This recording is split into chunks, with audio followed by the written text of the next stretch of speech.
विवाह क्यों करते हैं लोग? क्या जरूरी है कि विवाह किया ही जाए? क्या विवाह का करना इतना जरूरी है? इसके बिना जीवन का निर्वहन संभव नहीं है। भारतीय समाज में ज्यादातर विवाह अपनी पीढ़ी को आगे बढ़ाने के उद्देश्य से किए जाते हैं, जहां स्त्री और पुरुष के प्रेम रिश्तों का लेस मात्र भी अंश नहीं पाया जाता।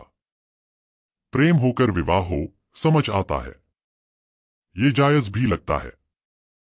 लेकिन पहले विवाह कर लो, प्रेम अपने आप हो जाएगा, ये थोड़ा समझ के बाहर है।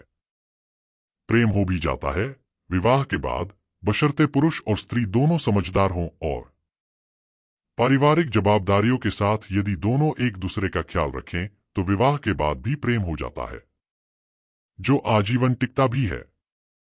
लेकिन ज्यादातर मामलों में विवाह के साथ आती है अपेक्षाएं, विवाह के साथ आता है आग्रह, विवाह के साथ आता है एक दूसरे पर दावेदारी का रुख, विवाह के साथ आती है राजनीति कि कौन घर का मालिक।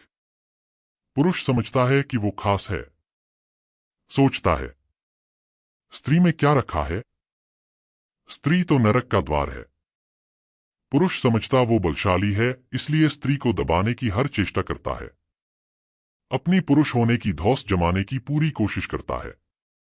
और इसी धौंस जमाने के चक्कर में विवाह बाद उत्पन्न होने वाला प्रेम मर जाता है। प्रेम विलाप करता रहता। प्रेम तो एक फूल की तरह नाजुक चीज है, इसे जोर जबरदस्ती से मुट्ठी में बांधने की कोशिश करो तो ये मर जाएगा।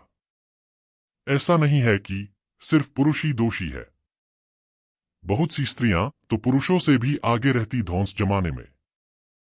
प्रेम जिंदा नहीं रह सकता वहां जहां संबंधों में शक्ति प्रदर्शन हो। प्रेम सिर्फ प्रेम की भाषा समझता, कोमल होता उसका हृदय, कोमलता में ही वह खिल खिल कर हंसता। तो दोस्तों, प्रेम विवाह से पूर्व करो या विवाह के बाद, एक दूसरे का सम्मान और भावनाओं का ख्याल रखोगे तो ही आपस में प्रेम का वृक्ष फलित होगा।